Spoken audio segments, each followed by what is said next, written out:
Lisa and Devin here doing our Facebook Live video. We're doing a fireside chat, but it's really beautiful outside, so we didn't figure we needed the fireplace, and we've been running around, so we're a little bit, well, I'm a little bit warm anyway. I've been washing dishes. So yeah. Washing dishes, yeah. Our roles here have definitely, adjusted. As I know, so many of you are making adjustments. We're definitely adjusting, but we're so happy for the orders that are coming up at the Great Blue Heron. Thank you so much to our community and our team for supporting us and giving us a reason to smile and come in, and we're just so happy to serve you. So thank you so much for doing that. And this Sunday we do have an Easter dinner special that we are doing. If you could please call your orders in by Friday so that we have them ready, and they'll be ready for pickup Friday at 4 o'clock, and we'll have them ready for pickup Sunday between 3 and 6 p.m. So Brett and myself are here answering the phones today, and so feel free to call us. We can give you the details on the special and have that ordered for you, ready to go. So we thought today that we would just ask a couple questions for you guys, if you had any questions, I should say, regarding storage. As I know that right now people are stretching their groceries, they're maybe bulk buying when they normally didn't before. So how do you store that? What are you finding in the back of your cupboards that you don't know what to do with? So we had a couple of questions come in. So one of them was, is it safer to repackage something when you bring it home from the grocery store right now? Example, putting pasta into a jar. It can be, depending on the store that you're buying it from. If you're buying it in a cardboard box or something like that, I wouldn't worry too much about the packaging at this point. The biggest thing, especially with this virus, is that it is really susceptible to sanitation, alcohol, everything. So my suggestion is to wipe everything down when you get it back from the grocery store, because you're looking at more of immediate contamination within the last 24 to 72 hours. And so what you're really looking for is to clean out the outside of the boxes of anything that you're working with. And again, if it's a food product or something that you feel like fresh vegetables or something like that, but it's going to be cooked, it's going to be killed with the cooking process, and proper sanitation honestly is just a good practice to always wash and clean off everything. I never used to do cardboard boxes and canned food, but I do now. So.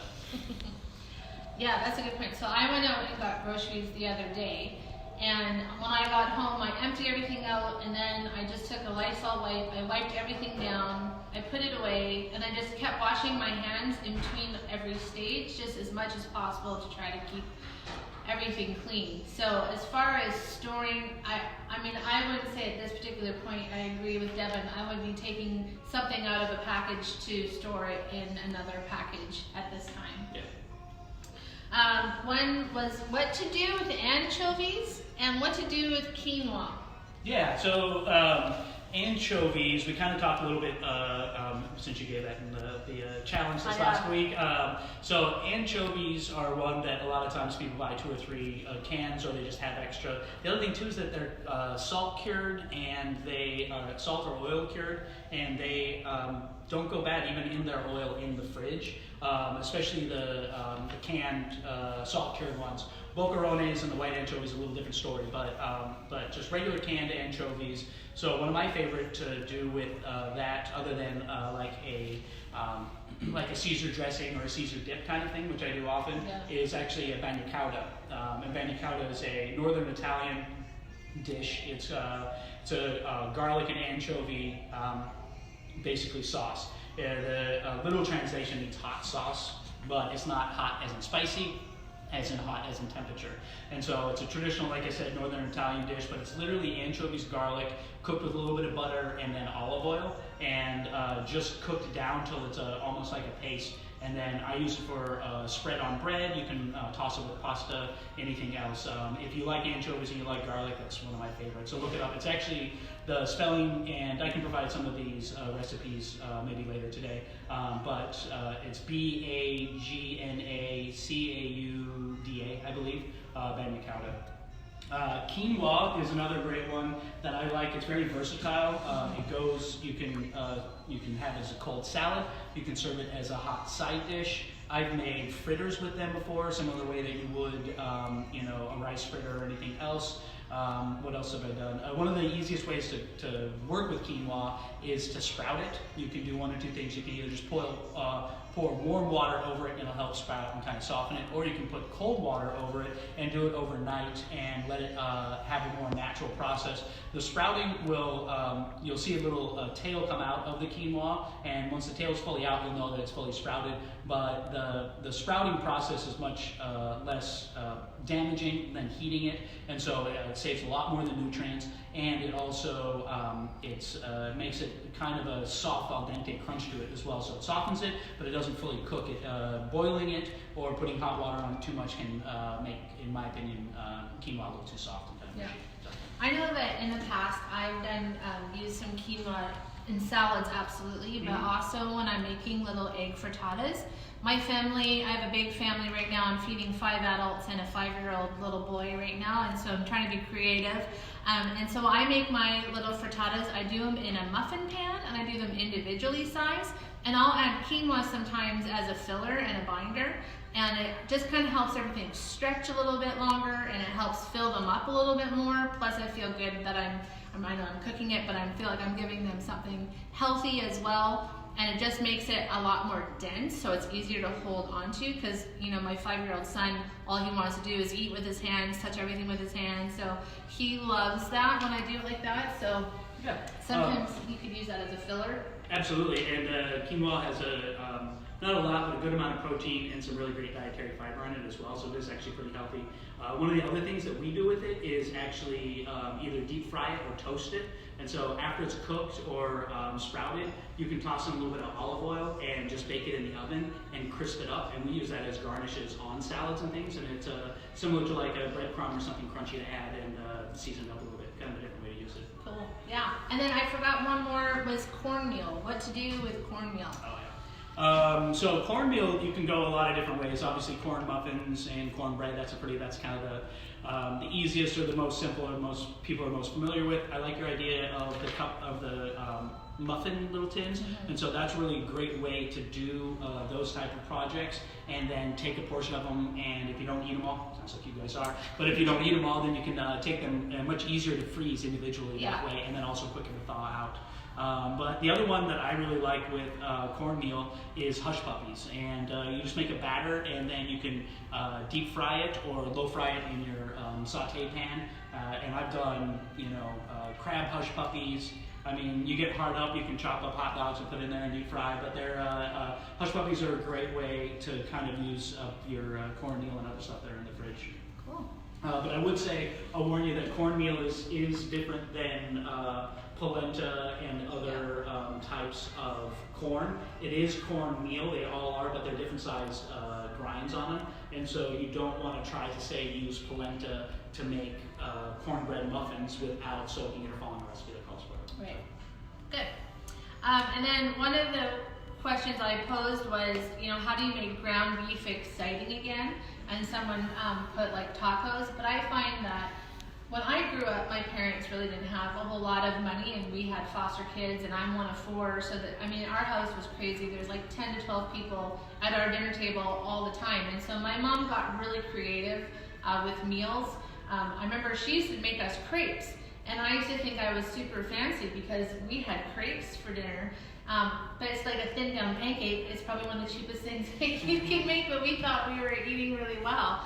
And then she got really creative with hamburgers. So again, one of the things that I do with ground beef is I make meatloaf, but again, I go back to my muffin tin and I make individual little packs of meatloaf, and my family seems to like that. And then I actually don't eat ground beef, acid reflux victim here, and so I do ground turkey and make meatloaf out of ground turkey, which is a little bit drier, so make sure you add some egg and condensed milk, but I don't eat dairy either, so I don't put milk in it, but you can to make it a little bit more moist. Just don't overcook it or it will be really crumbly. Do you have any ground beef items? One thing that I do sometimes, actually I did it when this last winter when I was out snow camping with my brother and his friends. I took ground beef and I treated it almost like chorizo and seasoned it up and did a queso fundido. And so, but I did it in a ragu style where I cooked the beef really well to begin with, and then I added all the liquid. So I actually browned the beef really well first, and then I added vegetables, liquid, all the chorizo seasoning, and cooked that down. And then after that, cooked that down to, like I said, somewhat similar to like a ground chorizo kind of consistency all the way cooked. Then I added a ton of cheese over the top, baked it, and then we just ate it with chips, or you can pour it into a tortilla or something like that. Mm-hmm. But kind of more of a communal. The other thing that's great if you're making meatloaf for that style is our meatballs. They're a great one. They can be used in several different ways, cooked in sauce. They're another one that freezes really well, comes out of the freezer, can be used in a lot of different ways. I've taken old meatballs or that have been frozen in sauce or whatever, crumbled them up, and they were a layer in a lasagna. Yeah, I find that too. I buy the big packs of ground beef. I cook the whole thing, and I only use part of it for what I'm doing. But if I have ground beef in my fridge, 10 to 1, my kids are going to take it out and make nachos with it, or they're going to make some quesadillas with it. So don't feel, shy to cook the whole thing and just add just salt and pepper seasoning, and then it'll store in your fridge for what, 4 days? At least, yeah. Depending on the, what it is. If it's fully cooked, it can last quite a little bit longer. Yeah.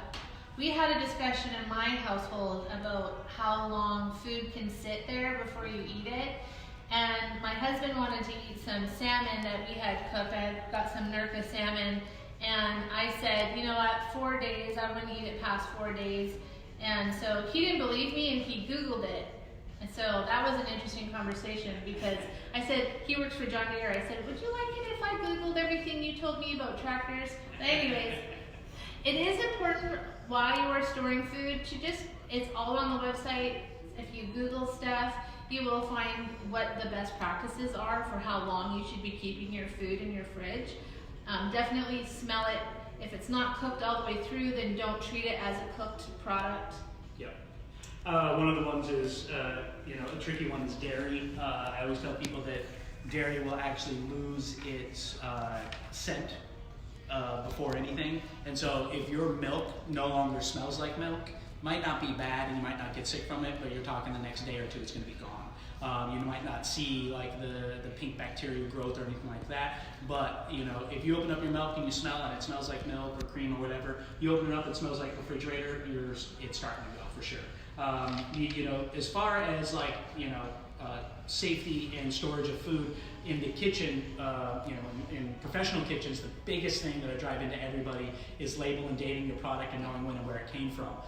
So if you're eating salmon, is this week's salmon or last week's salmon? Are you 4 days or are you 8 days? And that type of thing that will help you understand that, and then you can from there make that judgment of, okay, that salmon was cooked and left out on the counter before it went to the fridge, not the best. That salmon was cooked and refrigerated immediately, handled very well. You'll get a lot longer out of it, but you won't necessarily know unless it's labeled and dated.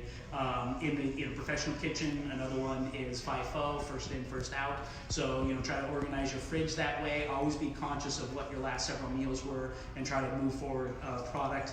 The more time you spend in your fridge shopping is the more time that you're compromising it.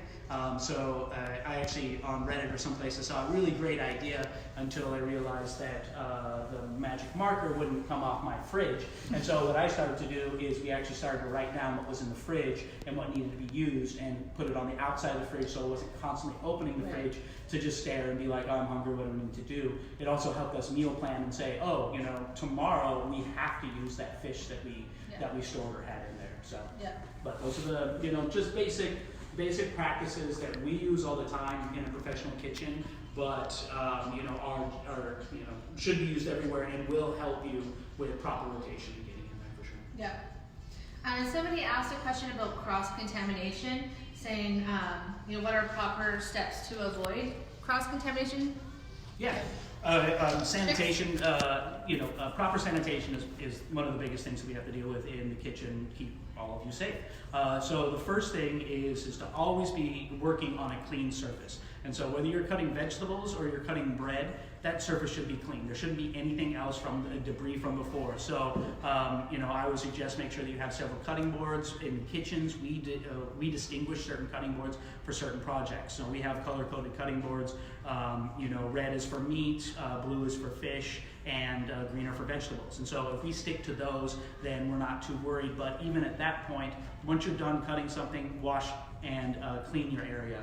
A big proficiency of chef and cooks is how they maintain their area, how clean their utensils are. That really speaks to how organized and how professional of a person you are in the kitchen, because that goes straight to customer and everybody's safety. And so our biggest thing is making sure that all the food is handled right, that it's kept alive, and that it isn't cross-contaminated. And the biggest way to do that is to continually sanitize and to clean. If you don't have either alcohol sanitizer, I believe it's 1 part per 50 million of bleach to water.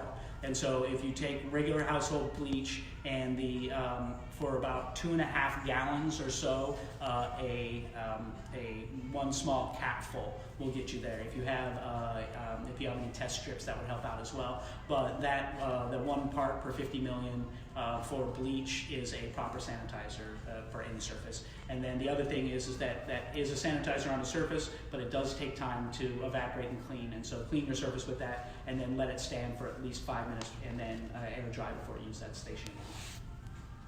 Great. Yeah. Wash. Wash, be clean, wash your hands. Wash your hands.